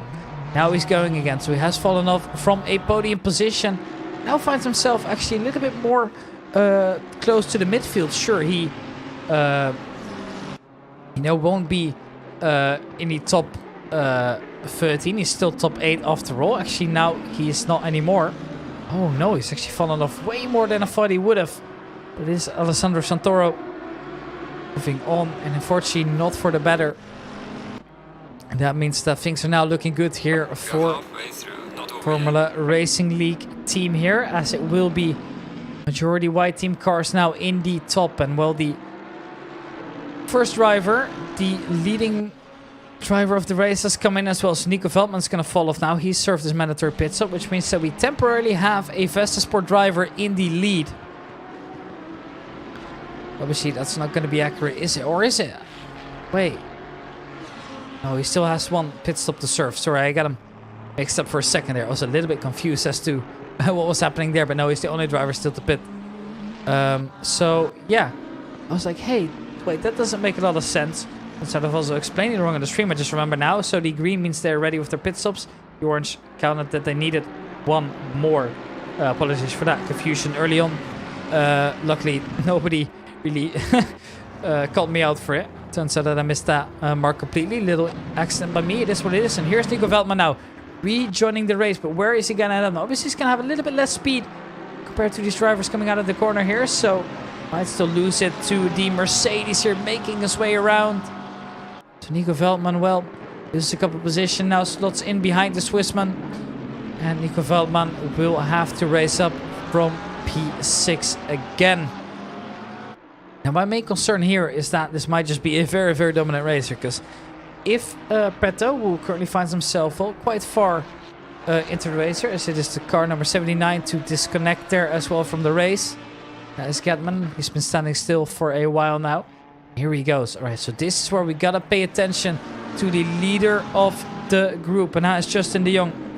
How long does it take him to reach the pit lane? And how long does it take to overtake? And how many drivers are going to be following him into this as well? Right? How many drivers are getting past the current race leader, which is Pretto? I wonder what it feels like for him as well. He's going to be so stressed seeing all the drivers approaching. Or you can see him approaching. You can see that the delta is getting closer and closer. So Justin de Jong now finds himself through the last corner of Spielberg, and he's going to be trying to get the throttle down early as well. He needs to ensure that he can make his way past Pretto, and he will. Pretto, however, still not moving, I believe. Making matters even worse. Look at how many drivers has passed him now. And now it's just a top 9, I believe, featuring only drivers from Formula Racing League. As soon as it get updated, I believe. I mean, Pretto's making his way out now already in P9. Obviously, he does have the inside, but how much is that really going to matter in the end? She's revving out of the pit quickly. Is Isco on its own, but it's still going to be the Iron Dames car to also get into the mix as well. And yes, he has just gained that position too. So Pretto falls off to P11. And now we find ourselves with a P1 to 8 dominant... Yeah, dominant force, I guess you can say. From Formula Racing League here, but it's definitely well deserved. They've just been quicker overall. And well, also that's just how these pit stops can be so deceptive in the end. Right, a couple minutes remaining still, 19. So less than the length of the sprint race, of course. So yeah, good to see that. Well, we are nearing the end of the stream as well for me, because I obviously gotta go to bed as soon as the stream is over, because I gotta wake up at 9. No, not 9, sorry, 6 I believe. No, 7. I can wake up at 7 tonight, so I can sleep out, but still I'd like to get some good night rest, which means obviously I gotta get rid of... Oh no, Simoncelli finds himself facing the wrong way, finds himself into the wall.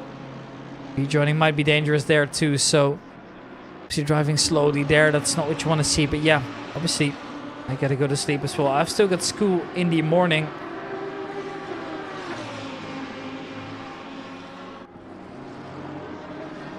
And yeah, well, those 18 minutes better be entertaining. I think they will, though.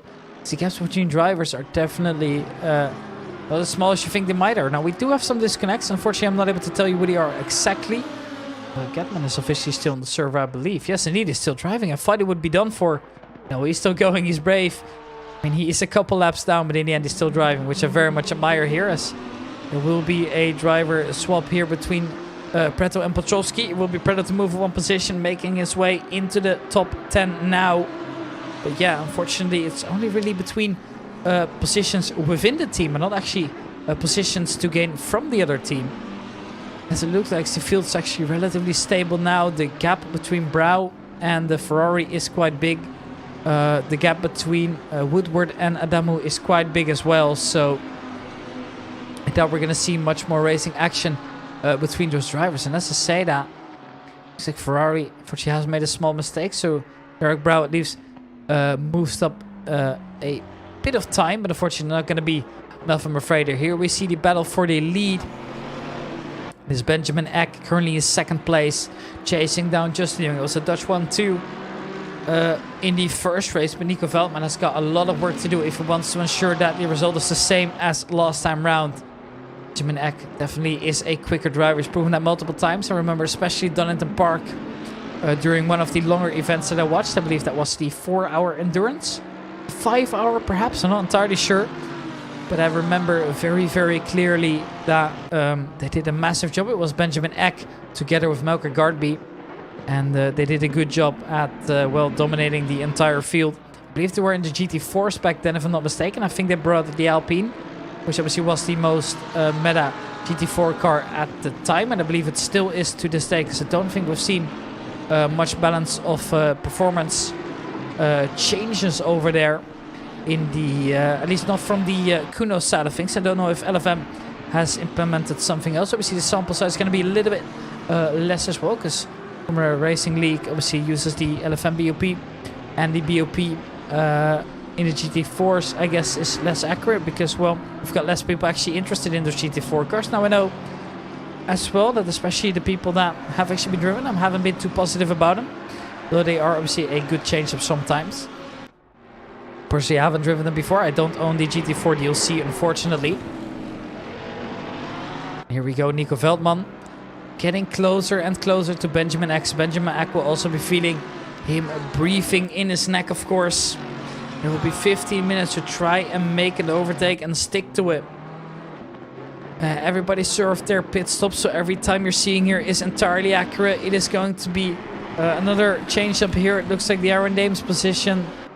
car's position unfortunately has been reverted here, so back to P12 will be Stefano Pochovski.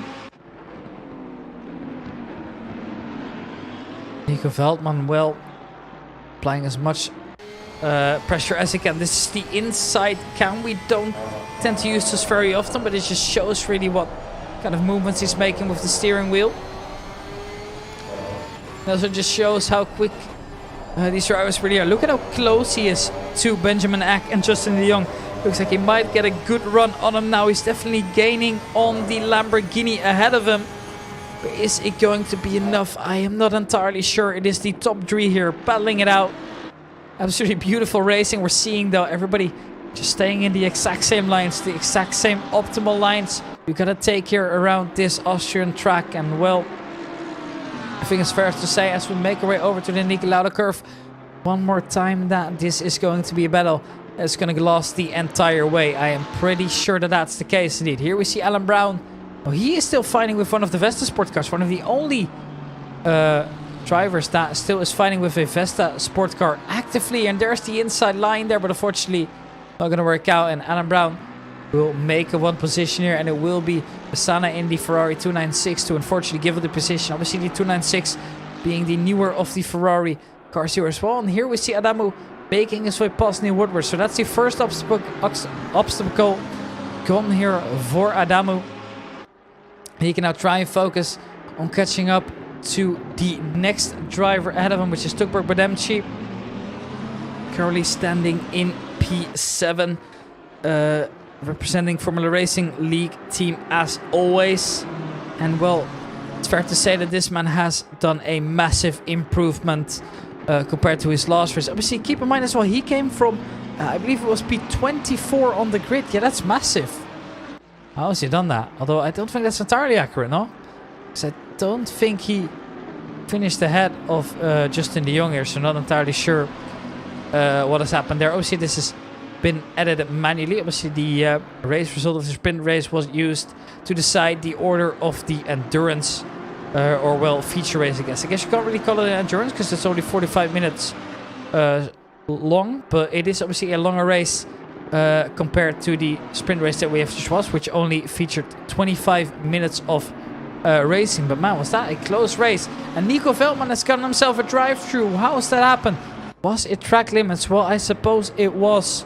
It's just about the worst case scenario here for the Dutchman. He's going to have to come into the pits one more time. And that means that his battle with Benjamin Eck is basically over at this point.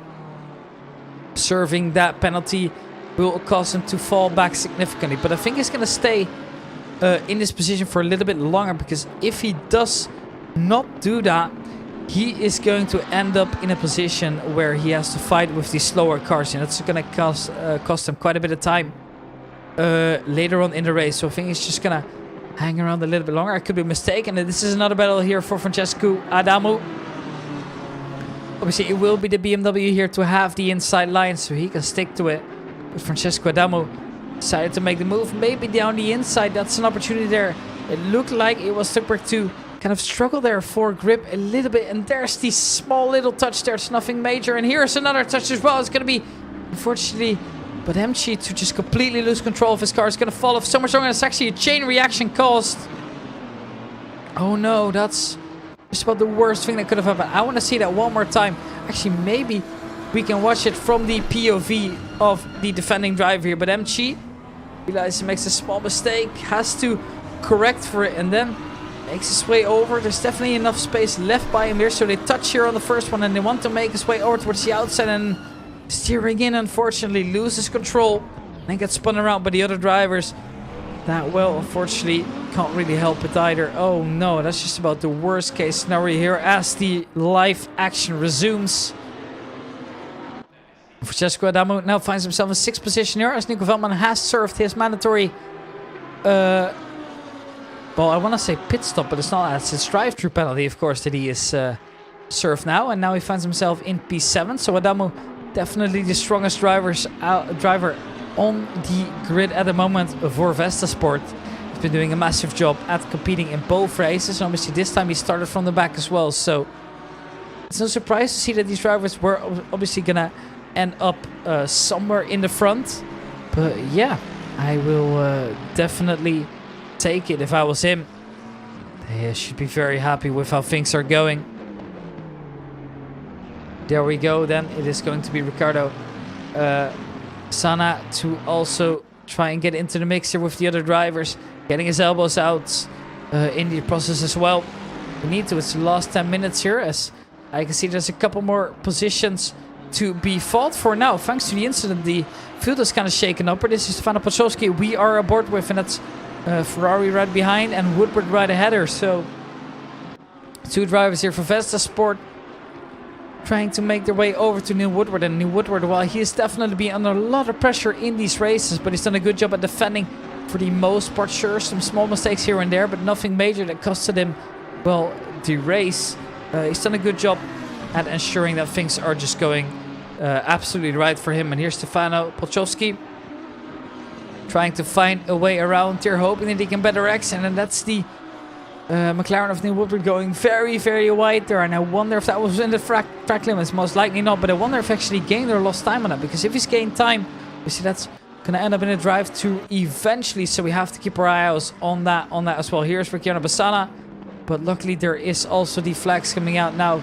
I believe that is Thompson right behind. And he believes that he's quicker. So let's see if you've got it then. Lane Thompson wants to make his way through. Wants to go down the inside here of the VESTASPORT driver. And I think he'll be successful doing so. Very respectfully made his way past. Now maybe the switchback can work here for the Ferrari 296. At the moment they're still relatively equal. But it looks like Bassana is now slightly ahead again. And with the inside into the next corner. I doubt he's going to be able to stick the position. At least that going for Lane Thompson, the driver we are currently watching. No, actually he's done it. Oh, beautiful move then. Coming out from Lane Thompson. I thought there wouldn't be the space, but it looks like he has. And obviously, he's going to have the inside line again. Or, well, will he? Is he side by side? I think he is, but no, he's going to have to give up. Unfortunately, so Lane Thompson loses the position. Had the position for only a small margin, but unfortunately, had to give it up. Now it's Nico Feldman knocking on the door of Adamo. He wants the position back. With only 8 minutes remaining in the race, he wants to at least ensure that it will be the top 7 secured from FRL. I think he can. I mean, the gap is basically 0 at this point. Nico Veldman, don't know how you're going to make the move. Sticker perhaps try and steer in a little bit differently and try and dive down the inside or perhaps around the outside. How has he just done that? He's looking so rapid out there now. He's not past there yet. Damu doesn't have to give him now. He has to leave space, at least side by side. He knows that, but I don't think it's going to bother him too much here. Because, well, at the moment, Nico Veldman is on the outside, of course. Well, if they end up going side by side through the corner, which they will, and maybe into the next corner, Nico Veldman will have the inside line, and he knows to do. He knows he doesn't need to make the move right now, but he is definitely behind once again. So, unfortunately, not able to make the move just yet. So, he's going to have to wait behind the Lamborghini and try again later in the last 7 remaining minutes of the race here. Left and right through the next upcoming corners. And now into the last 2 corners of the track again. It's going to be Nico Veldman to try and push himself to the limit to try and make his way past Adamu. See, one of the drivers for VESTASPORT, and actually the only driver here still really consistently meeting himself in the top here. So can he hold on? Obviously, you got to keep in mind that the Porsche has got a slipstream all the way through, and that's going to benefit Nico Veldman a lot, especially on a track like this one. And, well, sorry, a little bit of an interruption there. Apologies. This is going to be 6 minutes left of the race here. That Kamini's going to sleep, so I gotta also think of my volume a little bit here. Apologies if that bothers you a lot. I'm trying to give it my best, but unfortunately sometimes you also have to realize that my dad needs to sleep. So yeah, it is what it is. And well, at the moment, looks like Nico Veldman has not made his way past yet. Now, Woodward has lost another position, unfortunately. So, yeah, well, it is what it is here. Here we see another position lost by, I believe that was Williams here. Was Ricciardo Bassana to make the move, but can he stick around? I mean, the McLaren obviously is a very, very quick car. Can he go down the inside here? Yes, he can. He's stuck the move too. Apologies for swapping away there. It was by accident, but yeah. It was Bassana to stick the move here, but not done yet here. James Williams to try and go down the inside here into the following 2 corners. A slight touche, no, not even. I thought it would touch there for only the slightest, but they didn't. They're leaving each other space. They're keeping it respectful, but they are absolutely on the limits here. Bassana makes his way past the FRL drivers. And well, now the Mercedes here is also getting intermixed. That's Thompson, of course. And it looks like they will actually swap positions towards the end there. And as I say, that another opportunity for Nico Veldman to try and make the move. The Lamborghini trying his best to try and defend there. Oh, small touch. Don't do that, please. Not towards the end of the session. That would be so unfortunate. Nico Veldman Sticking around the outside one more time, but this time he has to be more ballsy if he wants to stick the move. But looks like this time his approach is a little bit better too. He's already side by side, and now he has stuck the move. However, there's an opportunity to dive down the inside again, and Nico Veldman has to respect it too. This is some awesome clean racing we are seeing from both drivers here. Still side by side basically at this point, but there we go. Nico Veldman has made the move, definitely. And he will stick himself into that position. There'll be nothing that can be done, unfortunately. Beautiful move coming out from the Dutchman, and he's made his way past the Italian driver. That was still spot up a hell of a fight though. And definitely not out of the danger zone yet, of course, because now it is the Italian to try and make his way past Veldman again. Obviously, he's got the slipstream now. He's got the benefits of, you know, getting that toe on the main straight, as well as all the other straight that this track has to cover. And well, as this is kind of the only interesting battle happen at the same time, I'm keeping my eyes on it. Maybe we will see a move around the outside. It is going to be defended here. Veldman getting his elbows out, and I think he's leaving in just enough space. So that's things you love to see as well, of course. Definitely here, the battle isn't done yet either. There's 3 minutes remaining, but Ricardo Bassana finds himself in a position where he could still gain 2 positions easily, but he could also lose 2. He's currently in a little bit of a FRL sandwich. And well, that sandwich is currently led by Neil Woodward, followed by Thompson. Neil Woodward definitely feeling like a little bit of a lead balloon here. He's lost a couple positions comparing to his starting position, which was P5. So he's not going to be too happy with how things are going, I'm afraid here. And oh no, that is the 296 losing control, but actually keeping it relatively okay. Now it is actually Rafael Preto to get into the mix. That's going to be interesting. That was a name we didn't really see much before. He now finds himself ahead of Nico Veldman, and it's the 2 Lamborghinis to try and work together to keep Nico Veldman into that position. But Nico Veldman obviously is bloody rapid out there around the Red Bull ring. I wonder where this battle is actually going to end up going here. Give you an idea as to what it looks like to the currently chasing driver. Cesco Adamu struggling, and no, that is the other Lamborghini going off. Oh no, Rafael Preto. Well, now we are just back into the same position as we were before. It is a race with a lot of plot twists towards the end. The same as to what we saw in the sprint race, of course. But this time, I am afraid that the Italians definitely got the worst of it. Obviously, positive if you're FRL, but I definitely feel like that should be one that could be investigated. I don't know if they've touched, or maybe they've just gone on the throttle a little bit too early, maybe too wide. Obviously, it can be quite slippery around there as well, so you have to be careful here.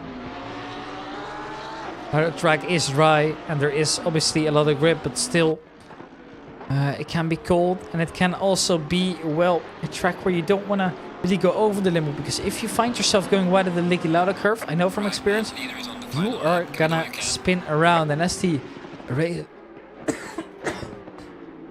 leader makes his way to the final lap for the last time, we are gonna watch this one fully aboard with Benjamin Eck. I feel like this is only deserved. Veldman's now got a small gap, so assuming that stays the same, I'm gonna watch these two battle it out towards the end. They haven't really gotten a lot of screen time. Benjamin Eck has. Justin de Jong definitely hasn't. Once he got out of the pack, once again, Justin de Jong looking to take both races here, which, well, I can only say massive respect to this man for just doing it twice in a row. I definitely would never be able to do that ever in my life. So congratulations to Justin de Jong, as long as he can finish it, of course. There is still, well, half a lap remaining, so he needs to definitely stay aware and do what he can do.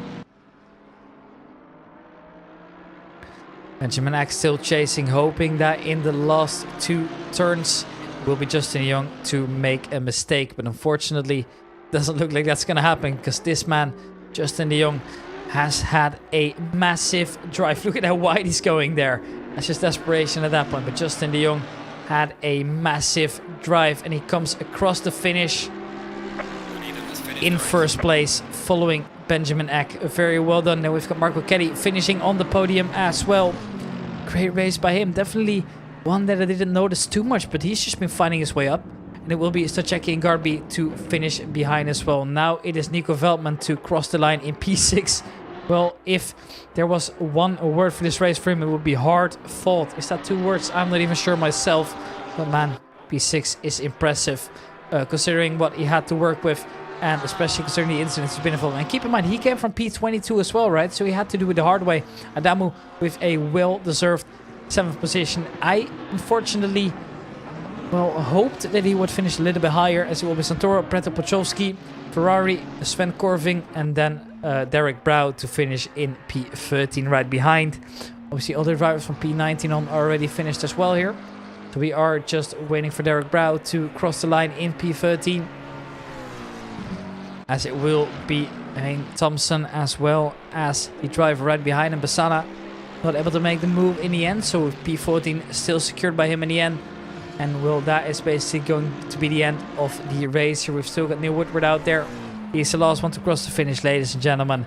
It's been an absolute pleasure providing the commentary for you. I hope you guys have enjoyed the race yourself.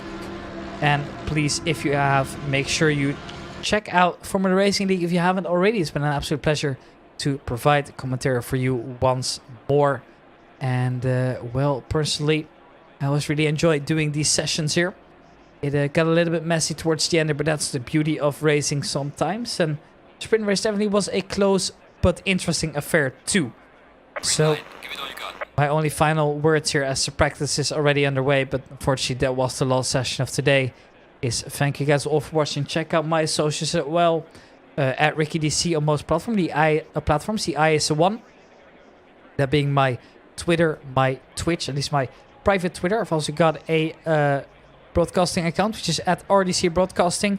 Every time I go live for FRL, I will also let you guys know over there. So thank you guys all one more time. Thank you to Marco Keddy for allowing me to do the streams, for trusting me with them. And well, I will see you guys into the next one. Goodbye.